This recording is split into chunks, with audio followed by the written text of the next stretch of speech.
إن الحمد لله نحمده ونستعينه من يهده الله فلا مضل له ومن يضلله فلا هادي له وأشهد أن لا إله إلا الله وحده لا شريك له وأشهد أن محمدا عبده ورسوله فإن خير الكلام كلام الله وخير الهدي هدي محمد وشر الأمور محدثاتها وكل محدثة بدعة وكل بدعة ضلالة صبحكم ومساكم فقد قال النبي عليه الصلاة والسلام بعثت أنا والساعة كهاتين أما بعد فأعوذ بالله من الشيطان الرجيم بسم الله الرحمن الرحيم قاف والقرآن المجيد بل أجبوا أن جاءهم منذر منهم فقال الكافرون هذا شيء عجيب نحن أعلم بما يقولون وما أنت عليهم بجبار فذكر بالقرآن من يخاف وعيد. அல்லாஹ்வை புகழ்ந்து அவன் தூதர் முஹம்மது அலைஹி ஸலாத்து வஸ்ஸலாம் அவர்கள் மீதும் அவர்கள் கொண்டு வந்த சத்தியத்தை உள தூய்மையுடன் பின்பற்றி மரணித்துவிட்ட முஸ்லிம்கள் இறுதி நாள் வரைக்கும் அதே சத்தியத்தை உள தூய்மையோடு பின்பற்றி மரணிக்கவிருக்கின்ற அத்தனை முஸ்லிம்கள் மீதும் அல்லாஹுடைய சாந்தி உண்டாவதாக.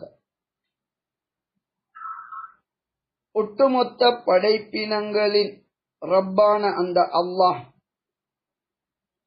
மனித இனம் இழந்துவிட்ட சுவனத்தை அடைவதற்கு இறக்கி அருளிய வாழ்க்கை முறைதான் இஸ்லாம் என்பதாகும். குர்ஆனும் அதன் விளக்க உரையாகிய சுன்னாவுமாக இருக்கின்றது என்ற அடிப்படை நீங்கள் அனைவரும் அறிந்திருப்பீர்கள், அறிந்திருக்க வேண்டிய விடயமாகும். அந்த அல் குர்ஆனிலே ஷுஆரா கவிஞர்கள் என்ற தலைப்பில் 26வது அத்தியாயம் காணப்படுகின்றது. இந்த அத்தியாயத்தின் 7 வசனங்கள் 221 முதல் 227 வரைக்குமான 7 வசனங்கள். படைத்த அல்லாஹ் ஒரு கேள்வியை தொடுத்து அதன் பிறகு அதற்குரிய பதிலை தெளிவுபடுத்துகின்றான். ஹல் உனப்பிஉக்கும் அலா மன் தனஸ்ஸலு ஷயாத்தீன், ஷைத்தான்கள் யார் மீது இறங்குகின்றார்கள் என்பதை உங்களுக்கு அறிவிக்கட்டுமா என்பதுதான் கேள்வியாகும். அதன் பிறகு அதற்குரிய பதிலை அல்லாஹ் தெளிவுபடுத்துகின்றான். இந்த வசனங்களின் இறுதியாக அல்லாஹ் தந்த அந்த வழிகாட்டலின் அடிப்படையில் சுவனத்திற்கு தகுதி பெற்று வாழுகின்ற ஒரு மனிதன் அவன் எப்படி இருக்க வேண்டும் என்பதை தெளிவுபடுத்துகின்றான். ஒட்டுமொத்த இந்த 7 வசனங்கள் குர்ஆனை படித்த ஒரு மனிதர் இவற்றிலே அல்லாஹ் கூறுவதென்ன என்ற ஒரு கேள்வியை தொடுத்திருக்கின்றார். ஒவ்வொரு மனிதனுக்கும் அவசியமானது என்பதால் இவற்றை இன்றைய உபதேசத்திலே உங்களுக்கு நாம் தெளிவுபடுத்துகின்றோம். இந்த 7 வசனங்கள், இந்த வசனங்களுக்கான ஒரு பின்னணி காணப்படுகின்றது. இழந்துவிட்ட சுவனத்தை அடைவதற்கு அல் குர்ஆனை அல்லாஹ் தந்திருக்கின்றான் என்று நாம் அறிந்து வைத்திருக்கின்றோம் அல்லவா? அந்த அல் குர்ஆன் இறங்குகின்ற போது அதனை புரிந்து கொள்ளாத அன்றைய ஒரு சிலர் குர்ஆன் பற்றி சில குற்றச்சாட்டுகளை சுமத்தினார்கள். அதில் முக்கிய 2 குற்றச்சாட்டுகளுக்கு பதிலாக இந்த வசனங்கள் அமைந்திருக்கின்றன. ஒன்று, இந்த முஹம்மத் கூறுகின்ற இந்த குர்ஆன் ஷைத்தான் ஒருவனால் இவருக்கு கற்றுக் கொடுக்கப்பட்டு இதனை அவர் ஒப்புவிக்கின்றார் என்ற ஒரு குற்றச்சாட்டு. இதே அத்தியாயத்தின் 210வது வசனத்தில் அந்த குற்றச்சாட்டை நாம் காணலாம். மற்றொரு குற்றச்சாட்டு, இது படைப்பாளன் என்ற ஒருவனிடமிருந்து வந்ததல்ல, இது வெறுமனே ஒரு கவிஞரின் கூற்று என்ற குற்றச்சாட்டு. இப்போது இந்த 2 குற்றச்சாட்டுகளுக்கும் இங்குள்ள இந்த 7 வசனங்களிலே முதல் 6 வசனங்கள் ஷைத்தான் கற்றுக் கொடுப்பதன் பிறகு முஹம்மத் கூறுகின்றார் என்ற குற்றச்சாட்டு. அப்படி என்றால் ஷைத்தான் யார் மீது இறங்குவான் என்பதை அல்லாஹ் தெளிவுபடுத்துகின்றான். ஒருவன் மீது ஷைத்தான் இறங்க வேண்டும் என்றால், அல்லது ஷைத்தான் யாரிடம் வந்து இறங்குவான் என்றால் அவன் ஒரு பெரும் பொய்யனாக இருக்க வேண்டும். முஹம்மது என்ற அந்த மனித புனிதர் வாழ்ந்த சமூகத்தில் முஹம்மதின் முதலாவது எதிரி கூட முஹம்மதை பொய்யர் என கூறும் துணிவு அன்றைய மக்களிடம் இருக்கவில்லை, இருக்க முடியாது. விளையாட்டிற்கு கூட அந்த முஹம்மது என்ற மனித புனிதர் அலைஹி ஸலாத்து வஸ்ஸலாம் அவர்கள் பொய் பேசுவதில்லை. அதாவது இந்த சத்திய அழைப்பை பொய்ப்படுத்துகின்றவர்களுக்கு தர்க்க ரீதியிலே நீங்கள் கூறுகின்ற குற்றச்சாட்டு நீங்களே அதற்கு உண்மை சான்று பகர முடியாது என்பதை தெளிவுபடுத்துகின்றது.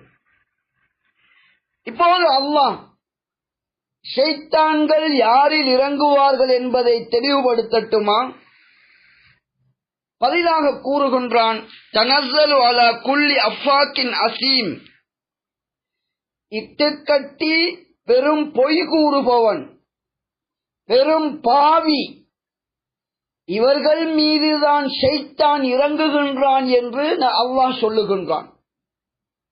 அதாவது பொய் பேச மாட்டார் என்று நீங்கள் சாட்சியம் பகர்கின்ற இந்த முஹம்மத், ஷைத்தான் வந்துதான் குர்ஆனை கற்றுக் கொடுத்து அவர் கூறுகின்றார் என்றால் உண்மை பேசுகின்றவர்களிடம் ஷைத்தான் வருவதில்லை. முஹம்மது உண்மை பேசுகின்றார் என்பதற்கு நீங்களே சாட்சி. எனவே அல்லாஹ் சொல்லுகின்றான், குர்ஆன் என்பது ஷைத்தானால் கற்றுக் கொடுக்கப்பட்டது என்ற வாதம் பிழையாகின்றது. இப்போது இன்னும் விவரிக்கின்றான்.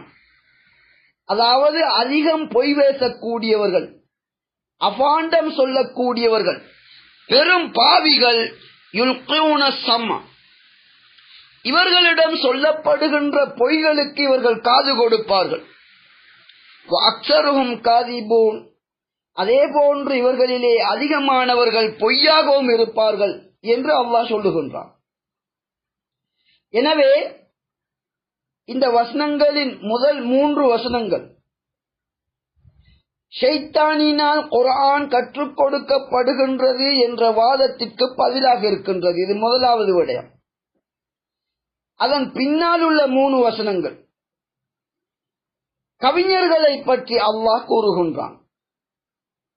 முஹம்மதை கவிஞர் என்று குற்றம் சுமத்திய பின்னணியில் இவர் கவிஞர் கிடையாது, கவிஞர்களின் தன்மை என்ன என்பதை விவரிக்கின்றான். இரண்டாவது விடயம். முதல் விடயம், ஷைத்தான்கள் கற்றுக் கொடுத்ததை முஹம்மத் கூறுகின்றார் என்றால் உண்மையில் ஷைத்தான் வருவது கெட்டவர்களாகிய இட்டுக்கட்டி பொய் சொல்லக்கூடியவர்களிடம்தான் ஷைத்தான் வருகின்றார்கள். எனவே உண்மை பேசுகின்ற முஹம்மதிடம் வர முடியாது, உங்களது வாதம் பிழையாகின்றது. இரண்டாவது 3 வசனங்கள் கவிஞர்கள், இவர் ஒரு கவிஞர், எனவே குர்ஆனை கவிதை கூறுகின்றார் என்று கூறினார்கள். அல்லாஹ் பதிலளிக்கின்றான், வஷுஅராஉ யத்தபிஹுமுல் காவூன், கவிஞர்களை பின்பற்றுகின்றவர்கள் வழிகேடர்கள்தான். அலம் தர அன்னஹும் ஃபீ குல்லி வாதின் யஹீமூன். இந்த கவிஞர்கள் ஒவ்வொரு பள்ளத்தாக்கிலும் தட்டலைந்து அலைவதை நீர் கவனிக்கவில்லையா? வஅன்னஹும் யகூலூன மா லா யஃஅலூன். அவர்கள் தாங்கள் செய்யாததை, செய்ய முடியாததை, அதாவது கற்பனையாக அவர்கள் கூறுவார்கள் என்று அல்லாஹ் விவரிக்கின்றான். கவிஞர்களே ஒத்துக்கொள்ளுகின்ற ஒரு உண்மை, கவிதைக்கு பொய் அழகு என்று அந்த கவிஞர்களே கூறுவார்கள். கவிஞர்கள் கற்பனையாக கூறுவார்கள், நடைமுறைக்கு ஒத்து வர மாட்டாது. பெண்ணை பார்த்து நிலா என்பார்கள். வெறுமனே பெண் மீதான மோகத்தை வெளிப்படுத்துகின்ற வார்த்தையே ஒழிய பெண் வேறு நிலா வேறு. இதற்கு 1000 விளக்கங்கள் கூறுவார்கள்.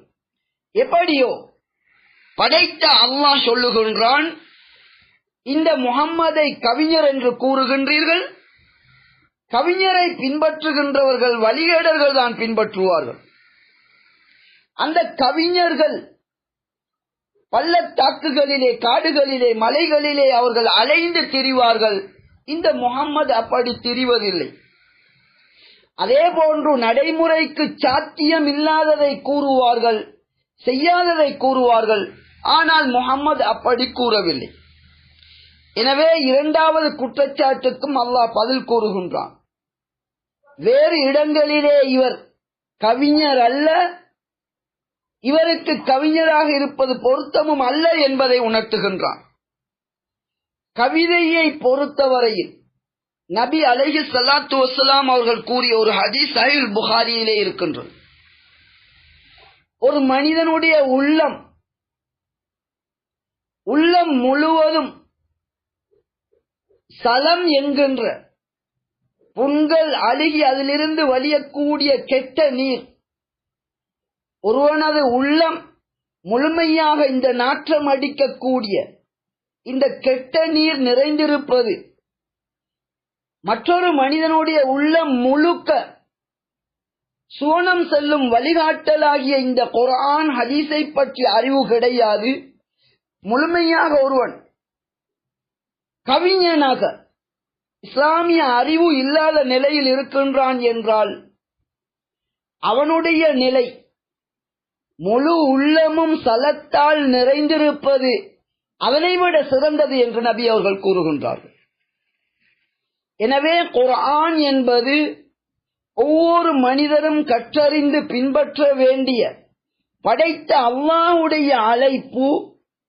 அதனை கவிஞருடைய வார்த்தை என நீங்கள் கூறுகின்றீர்கள் என்றால், குர்ஆனை சொல்லுகின்ற, அதன்பால் அழைக்கின்ற முஹம்மத் இவர் கவிஞரும் கிடையாது, தனி அல்லாஹ்வுடைய வழிகாட்டல் இல்லாமல் கவிஞர்களுடைய வழிகாட்டல் என்பது அது நேர்வழியும் கிடையாது என அல்லாஹ் தெளிவுபடுத்துகின்றான். எனவே இந்த 7 வசனங்களில் முதல் 6 வசனங்கள் குர்ஆனை ஒரு ஷைத்தானுடைய வார்த்தையாக அல்லது கவிஞனுடைய வார்த்தையாக வர்ணித்த குர்ஆனை அறிவு இல்லாமல் மறுக்கின்ற மனித சமுதாயம், அவர்களுக்கு பதிலாக அல்லாஹ் வழங்குகின்றான். அதன் இறுதி வசனம், அதாவது 26வது அத்தியாயத்தின் 207வது வசனம், குர்ஆனில் இருந்து ஒரு மனிதன் இழந்துவிட்ட சுவனத்தை அடைவதற்கு அவன் என்ன செய்ய வேண்டும், எப்படி இருக்க வேண்டும் என்பதை தெளிவுபடுத்துகின்றான்.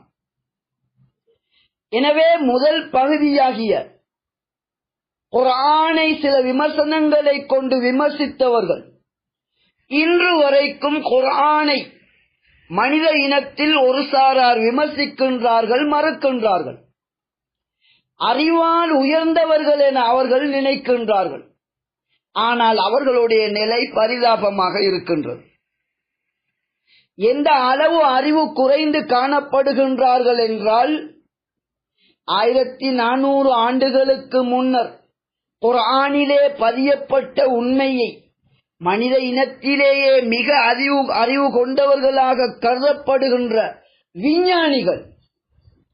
விஞ்ஞானிகள் இந்த பூமியிலே, இந்த பிரபஞ்சத்திலே மனிதனை போன்ற மற்றொரு படைப்பை தேடிக்கொண்டிருக்கின்றார்கள். கற்பனையிலே ஏலியன் என்று குறிப்பிடுகின்றார்கள்.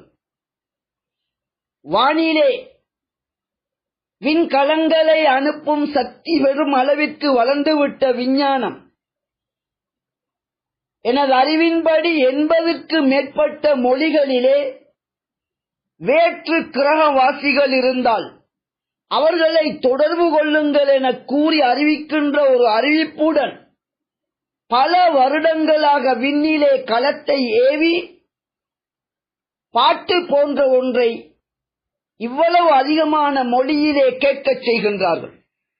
அதாவது மனிதனை போன்ற அந்த ஏலியன் என்றொரு படைப்பு இருக்கலாம் என நம்புகின்றார்கள். அவர்களை தொடர்பு கொள்வதற்கு இன்று வரைக்கும் முயற்சிக்கின்றார்கள். ஆனால் குர்ஆன் மிக இலகுவாக 1400 ஆண்டுகளுக்கு முன்னரிலிருந்து கூறுகின்றது, மனிதன் போன்ற மற்றொரு படைப்பு இந்த பூமியிலே இருக்கின்றார்கள், அவர்கள்தான் ஜின்கள். விஞ்ஞானத்தால் கண்டுபிடிக்க முடியவில்லை. இதனை தாண்டி பூமியிலே வருகின்ற மற்றொரு படைப்பு இருக்கின்றார்கள். இவர்கள் விண்ணென மதிப்பிட்டிருக்கின்ற அதன் எல்லைகளில் இருந்து ஆரம்பித்து அதற்கு அப்பாலும் இருக்கின்ற 7 வானங்கள், அந்த வானத்திலே வானவர்கள் என்ற மற்றொரு படைப்பு இருக்கின்றார்கள். பரிதாபம், மனித இனத்தின் உயர் அறிவு கொண்டவர்கள் என கூறப்படுகின்ற விஞ்ஞானிகளால் இன்று வரைக்கும் நினைத்து பார்க்க முடியவில்லை. எனவே சுருக்கம் என்னவென்றால், குர்ஆனை கொண்டு மரணத்தின் பின்னரான மனித இலட்சியத்தில் வெற்றி அடைவதன்பால் வாருங்கள் என அல்லாஹ் அழைக்கின்றான். இதனை புரிந்து கொள்ளாத மனித இனம் குர்ஆனை ஒரு கெட்டவர்களின் கூற்றுக்களோ ஒரு கவிஞர்களின் கவிதையோ இதுபோன்று தங்களது அற்ப அறிவை கொண்டு அளவிட்டு குர்ஆனை மறுக்கின்றார்கள். இந்த குர்ஆனின் உண்மை தன்மையை மனித இனத்திற்கு எட்டி வைப்பது யாருடைய கடமை? சிந்தியுங்கள். இரண்டாவது ஹுத்பாவிலே அது பற்றி தெளிவுபடுத்துகின்றேன். ஃபஸ்தக்ஃபிரூ இன்னஹு வல் கஃபூருர் ரஹீம். இன்னல் ஹம்தலில்லாஹ் நஹ்மதுஹு வ நஸ்தஈனுஹு மன் யஹ்திஹில்லாஹு ஃபலா முضل லஹு வ மன் யுضللஹு ஃபலா ஹாதிய லஹு. وأشهد أن لا إله إلا الله وحده لا شريك له وأشهد أن محمدا عبده ورسوله. فإن خير الكلام كلام الله وخير الحدي حدي محمد وشر الأمور محدثاتها وكل محدثة بدعة وكل بدعة ضلالة وكل ضلالة في النار. أما بعد. இந்த 7 வசனங்களின் இறுதி வசனமாகிய 227வது வசனத்தில் கவிஞர்களை பின்பற்றுகின்றவர்கள் வழிகேடர்கள் என்பதை அல்லாஹ் கூறுகின்றான். அதன் பிறகு கவிதை பாடுவது, அதே போன்று உண்மையான ஒரு முஸ்லிம் கவிதையை கூறலாமா என்ற விடயத்தை தெளிவுபடுத்தும் போது, அல்லது கவிஞன் ஒருவன் ஒரு முஸ்லிமாக இருக்க முடியுமா என்பதை அடுத்த வசனத்திலே தெளிவுபடுத்துகின்றான். ஒட்டுமொத்த வாழ்விலும் வழிகாட்டுவதற்கு, அதன் மூலம் சுவனத்தின்பால் செலுத்துவதற்கு குர்ஆனை தந்த அந்த அல்லாஹ், குர்ஆனிய வழிகாட்டல் என்பது வாழ்வின் ஒவ்வொரு துறையிலும் காணப்படுகின்றது. படைத்த அல்லாஹ்வை நம்புவது இந்த வழிகாட்டலின் அடிப்படையாகும். படைத்தவனை நம்பக்கூடிய ஒரு விசுவாசி அவன் எப்படி இருக்க வேண்டும் என்பதை அடுத்த வசனத்திலே தெளிவுபடுத்துகின்றான். மொத்தமாக இஸ்லாமிய அறிவு இல்லாமல்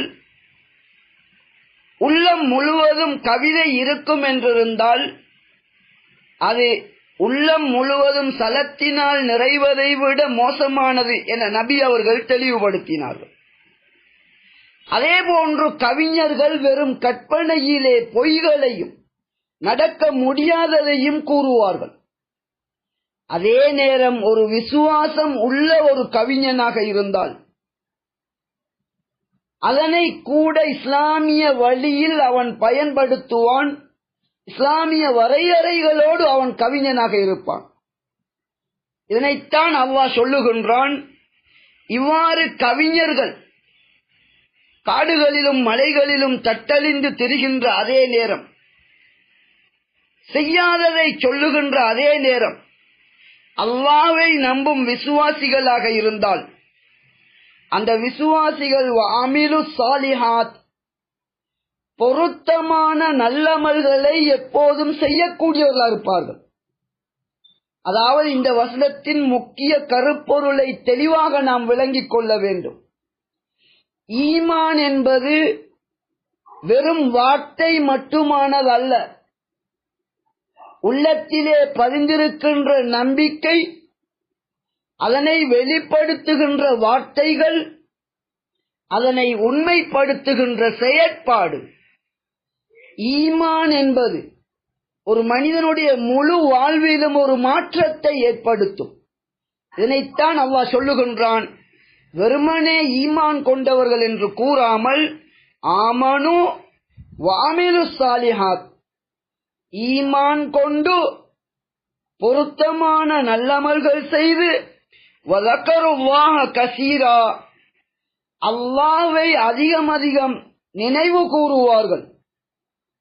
அதேபோன்று மற்றொரு முக்கியமான பண்பு வன்தஸரு மின் பாதி மா ஸுலிமு, ஒரு விசுவாசி என்பவன் ஒருபோதும் பிறருக்கு அநீதம் இழைக்க மாட்டான். படைத்தவனுக்கு இணை கற்பிப்பதன் மூலம் அநீதங்களிலே மிக பெரும் அநீதத்தை செய்ய மாட்டான். அவனுடைய மனிதர்களுடனான தொடர்பு, படைத்தவனுக்கு வழங்குகின்ற அந்தஸ்து, இந்த இரண்டிலும் அவன் நீதமாக நடப்பான். அவனுக்கு யாரேனும் அநீதம் இழைத்தால் ஆக கூடியது எந்த அளவு அநீதம் இழைக்கப்பட்டதோ அதற்கான ஒரு பிரதியாக அதற்கு பழியெடுக்கின்ற ஒரு உரிமை ஒவ்வொரு மனிதனுக்கும் இருக்கின்றது. அந்த அளவோடு அவர்கள் நின்று கொள்வார்கள். ஒரு விசுவாசி பிறருக்கு அநீதம் இழைக்க மாட்டான் என்ற விடயத்தை அல்லாஹ் சொல்லுகின்றான். அதன் இறுதியிலே அநீதம் இழைக்கின்ற ஒவ்வொருவரும் மரணத்தின் பின்னர் அவர்கள் எந்த இடத்தை சென்றடைவார்கள் என்பதை அதன் பிறகு அறிந்து கொள்வார்கள் என்று அல்லாஹ் கூறுகின்றான். எனவே இந்த 7 வசனங்களின் சுருக்கம், மனித இனத்தின் இலட்சியம் மரணத்தின் பின்னரான வாழ்க்கையில் வெற்றி பெறுவதாக இருக்க வேண்டும். முதலிலே அதனை ஏற்றுக்கொள்ளுகின்ற எமது சமூகம், ஒரு முஸ்லிமாக எமது கடமை என்னவென்றால், குர்ஆனை நாம் நடத்தையிலே பின்பற்றி அதன்பால் மக்களை அழைப்பவனை விட வார்த்தையால் சிறந்தவன் எவரும் இல்லை என்பதை குர்ஆனிலே அல்லாஹ் கூறுகின்றான். எனவே வெறும் ஈமான் நம்பிக்கை மட்டுமல்ல, நம்பிக்கை, நல்லமல், வாழ்க்கையின் ஒவ்வொரு துறையிலும் இஸ்லாமிய வரம்புகளோடு வாழ்வது. அந்த வகையில் ஒரு முஸ்லிம் ஒரு கவிஞனாக இருந்தால் அவர்களை பின்பற்றுவது, இஸ்லாத்தை குர்ஆன் சுன்னா என்ற வகையை போதிக்கின்ற ஒரு முஸ்லிம் அவன்தான் கவிதைகளையும் அவன் பயன்படுத்த முடியும். நபி அவர்கள் பயன்படுத்தி இருக்கின்றார்கள். அல்லாஹ்வுடைய வரம்புகளுக்கு உள்ளே இருந்து கவிதையை கூறுவார்கள். எனவே கவிஞர்களை வழிகேடர்கள் தான் பின்பற்றுவார்கள் என கூறிவிட்டு, அவர்கள் தட்டழிந்து திரிவார்கள் என கூறிவிட்டு, அவர்கள் செய்யாததை சொல்வார்கள் என்ற அல்லாஹ்விடம் கோபத்தை ஏற்படுத்துகின்ற பண்பை கூறிவிட்டு, ஈமான் கொண்டவர்கள் அப்படி கிடையாது. அவர்கள் கவிதை கூறினால் கூட அவர்கள் நல்லவற்றைத்தான் கூறுவார்கள், நல்லவற்றைத்தான் கூற வேண்டும் என்பதை அல்லாஹ் தெளிவுபடுத்துகின்றான். எனவே இந்த 7 வசனங்களில் முக்கியமான விடயம், குர்ஆனை மனித சமூகத்திற்கு நாம் எத்தி வைக்க வேண்டும். குர்ஆனில் இருந்து நாம் அறிவை வளர்க்க வேண்டும். விஞ்ஞானம் என்பது நிச்சயமாக மனித இனத்திற்கு தேவை, இஸ்லாம் வலியுறுத்துகின்றது. ஆனால் விஞ்ஞான அறிவு என்பது மனிதர்களிலே அதிக அறிவு கொண்ட சாரார்களாக அவர்கள் இருந்தாலும் அல்லாஹ்வுடைய அறிவோடு ஒப்பிடுகின்ற போது கடலிலே ஊசியை நுழைத்து ஊசியிலே வருகின்ற நீரை விட அற்பமானதுதான் விஞ்ஞான அறிவு. எனவே விஞ்ஞானிகள் குர்ஆனிலிருந்து அறிவை துவக்கியிருந்தால் ஏலியன் என்பவர்களை தேடித் திரிய வேண்டிய தேவை கிடையாது. ஏலியன் என விண்ணுலக வாசிகள் வானவர்கள் என்ற ஒரு படைப்பு இருக்கின்றது. ஏன் இந்த பூமியிலேயே மனிதனை போன்ற மனிதனுடைய கண்ணுக்கு தெரியாத ஜின்கள் இனத்தையே விஞ்ஞானிகள் இன்னும் நம்பவில்லை, கண்டறியவில்லை. எப்படியோ படைத்தவனால் தரப்பட்ட வாழ்க்கைக்கு கண்டிப்பாக தேவைப்படுகின்ற, குறிப்பாக மரணத்தின் பின்னரான வாழ்க்கையிலே வெற்றி பெறுவதுதான் மனித இனத்தின் இலக்கு. அதனை அடைவதற்கு குர்ஆனை தவிர வேறு வழி கிடையாது என்பதை குர்ஆனை ஏற்கின்ற நாம் வெறும் வார்த்தையால் அல்ல, நபியையும் நபி தோழர்களையும் போன்று மறுமை நாள் வரைக்கும் குர்ஆனையும் அதன் விளக்க உரையான சுன்னாவையும் பின்பற்றுகின்ற ஒரு தலைமைத்துவத்தின் கீழ் ஒன்றுபட்ட ஒரு கூட்டமைப்பாக வாழ்ந்து ஒட்டுமொத்த மனித இனத்தையும் அந்த நெருவழியின்பால் அழைப்பது எம்மீது கடமையாக இருக்கின்றது. கைசேதம் நபியின் காலத்து இஸ்லாம் விரல் விட்டெண்ணக்கூடிய ஒரு சிலரிடம் தவிர அந்த இஸ்லாம் நடைமுறையிலே இல்லை என்பது மிகப்பெரிய கைசேதத்திற்குரிய விடயமாகும். இந்த நிலையிலே இந்த உணர்மையை உணர்ந்த நாங்கள் ஈமான் என்பது அல்லாஹ் கூறுவது போன்று உள்ளத்தில் இருக்க வேண்டும், உண்மைப்படுத்துகின்ற வார்த்தைகளாக வெளிப்பட வேண்டும். வாழ்வின் ஒவ்வொரு துறையிலும், இங்கே பேசப்படுகின்ற கவிதையிலும் பொய்கள் இல்லாமல், வழிகேட்டை பரப்பாமல், பாவங்கள் இல்லாமல் நல்ல விடயத்தை கூறி மனித இனத்தின் இலக்கை மக்களுக்கு விளங்க வைத்து அதன்பால் அழைக்கின்ற வார்த்தைகளாக இருந்தால், அந்த கவிதைகளை பாடுகின்ற போது வானவர்களின் தலைவரே எமக்கு உதவி செய்வார் என்ற நபியுடைய கூற்றை நாம் நினைவுபடுத்தி அவ்வாறு ஒரு முஸ்லிமுக்கு அந்த உதவி கிடைக்கும் என்பதே இஸ்லாமிய வழிகாட்டலாகும். எனவே நபியின் காலத்து முஸ்லிம்களை போன்று வஹியை பின்பற்றுவதற்காக ஒரு தலைமைத்துவத்தின் கீழ் ஒன்றுபட்டு நாவினாலும் நடத்தையாலும் மனித இனத்திற்கு நாம் குர்ஆனின் அழைப்பை எடுத்து வைப்போமாக. அதன் மூலம் மனித வாழ்வின் இலட்சியத்தில் வெற்றி பெறுகின்றவர்களாக உலகில் இருந்து நாம் மரணத்தை சந்திப்போமாக. அந்த பாக்கியத்தை அல்லாஹ் நம் அனைவருக்கும் தந்தருள்வானாக. அகூலு ஹாதா வ அஸ்தக்ஃபிருல்லாஹ லி வ லிசாயிரில் முஸ்லிமீன வல் முஸ்லிமாத்.